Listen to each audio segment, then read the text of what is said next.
James, a gente tem uma pastelaria aqui. O James já trabalhou muito. Eu mesmo falo, se tiver que trabalhar, a gente tiver que ir pra lá fazer pastel, a gente vai, assim, tranquilamente. A gente não tem nenhuma dificuldade quanto a isso. Mas hoje a gente não precisa mais. Raros são os momentos que a gente precisa. Eu tive uma situação muito difícil em dezembro, porque depois que a Liz nasceu, eu me afastei muito da nossa empresa, né? Então, em dezembro, eu tive uma situação muito difícil, porque eu acabei perdendo uma funcionária, a equipe se desestruturou, eu não estava perto, e aí eu acabei perdendo a equipe. Então, quem não saiu, eu acabei tirando, enfim. Então, assim, eu refiz toda a equipe da noite. Ok, toda não significa muito, né? Minha empresa é pequena, então eu tenho poucas pessoas. Mas eu trabalho com 4 pessoas à noite, então eu refiz ela do zero. Eu demorei para conseguir, mas eu escolhi a dedo quem eu queria. Quer dizer, então, que agora eu não tenho mais problema?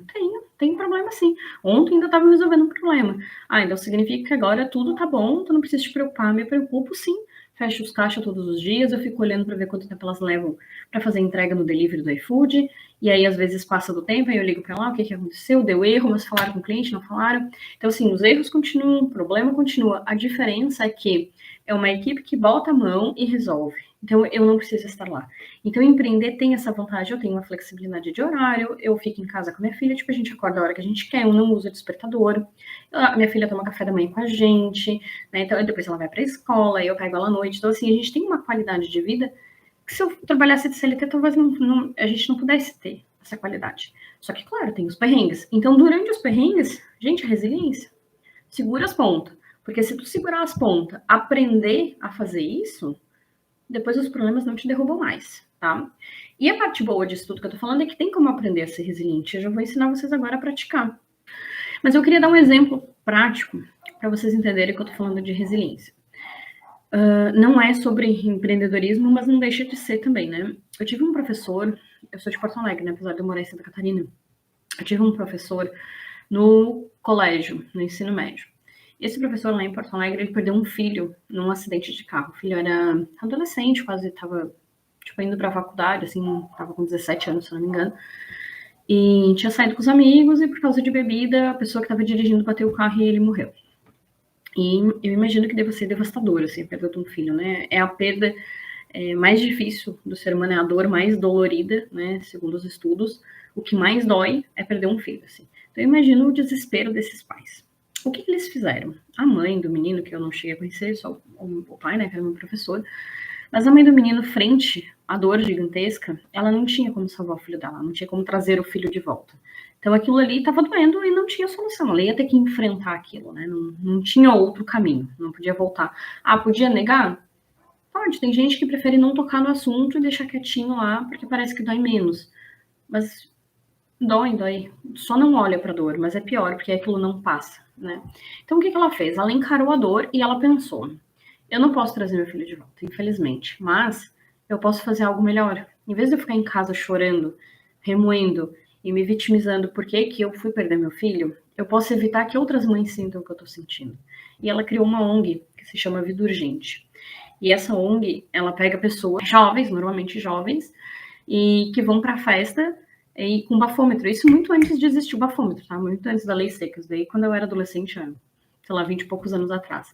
E eles iam para as festas com bafômetro para as pessoas nos barzinhos, nas festas, soprar e ver que elas estavam alcoolizadas. E dali pegar táxi, para não pegar carro, para tentar evitar mais acidentes de trânsito, que foi o que tirou a vida do filho dessa pessoa, né, do Vida Urgente. Enfim, isso é resiliência. Claro que a gente está falando de uma pessoa com uma resiliência muito alta, né? Então, quem não tem a resiliência ainda alta, não significa que não possa trabalhar, não possa ir desenvolvendo. Então, eu vou dar o passo a passo aqui para vocês. Eu mesma, eu trabalho muito a minha resiliência, eu sempre fui muito teimosa, sempre fui muito mimada, tinha que ser tudo do jeito que eu queria, então, assim, qualquer coisinha que eu perdia, aquilo me devastava quando eu era mais nova, e é uma coisa que eu venho trabalhando, assim, hoje eu percebo o quanto eu já tô mais tranquila em relação às perdas, principalmente nos negócios e empresas, assim, então hoje eu já não sofro mais tanto. Tanto que uma das coisas que eu sempre tive medo é a questão da estabilidade, assim, né, que eu tenho na minha família, eu tenho uma história aqui, meus pais, os dois, eram concursados públicos, meu irmão mais velho é concursado público, então tem essa coisa da estabilidade muito forte. E eu não sou CLT, eu não sou concursada pública, fui, mas pedi exoneração do cargo, e então eu trabalho por conta, eu sou autônoma, né? E o meu marido tem uma empresa. Então a gente é totalmente instável, entre aspas, né? Sempre se virou muito bem até que veio a pandemia. E na pandemia, a empresa praticamente ficou fechada. Eu praticamente perdi quase todos os meus clientes, porque na época as empresas estavam fechadas, então eu tinha que cortar custo. O que eles cortaram, a primeira coisa foi a consultoria.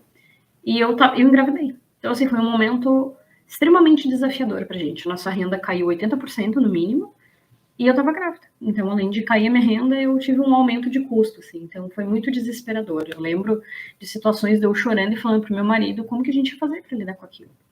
E ele é bem mais resiliente que eu, a sorte, assim. Então, ele dizia, calma, a gente vai dar um jeito, calma, a gente vai dar um jeito. E a gente foi dando, e graças a Deus a gente deu um jeito, se apertou e, né, e foi resolvendo como dava. Hoje, a pastelaria vende o que a gente vendia antes, em termos de faturamento. A gente fatura praticamente o que a gente faturava antes, só que a gente vende 40% do que a gente vendia antes. Então, assim, o nosso movimento nunca mais voltou, porque tinha uma universidade aqui perto que acabou virando híbrido, então quase não tem mais aluno. Mas a gente conseguiu, apesar de toda essa dificuldade, voltar a ter o faturamento que se tinha. E claro que isso levou tempo, né? Mas assim, não vou dizer que para vocês, não, foi fácil, a gente, né, deu as mãos um pro outro e saiu saltitando, resolvendo as coisas. Não, foi desesperador, realmente. Mas foi possível, tá? E assim, eu falo isso porque eu já vi vários casos, eu conheço até um conhecido do meu irmão, várias pessoas que às vezes perdem emprego, empresas que quebram, principalmente em homens, assim, mais comum em homens. O que acontece? Suicídio, tá? Então, assim, sempre é importante de novo frisar a questão da resiliência, porque na vida, a vida ela é instável, né? Ela é de altos e baixos, então não é porque a gente perdeu agora que tá tudo perdido. A gente pode fazer algo diferente disso. E aí é o tema da live, né? Sobre a resiliência e como enfrentar os desafios e tornar isso um crescimento. Porque quando a gente enfrenta a dificuldade de frente, assim, né? Quando a gente encara, querendo ou não, superando aquilo, tu criou uma competência que talvez tu não tivesse antes. Então, ter resiliência te mantém forte para lutar e forte o suficiente, forte não de ser duro, porque o duro quebra. Eu falei isso lá no início, lembrem disso. Forte no sentido de suportar a dificuldade e gerar competência para depois voltar para a situação que se estava melhor, né? A tendência é que a gente melhore a partir de uma dificuldade, de uma diversidade.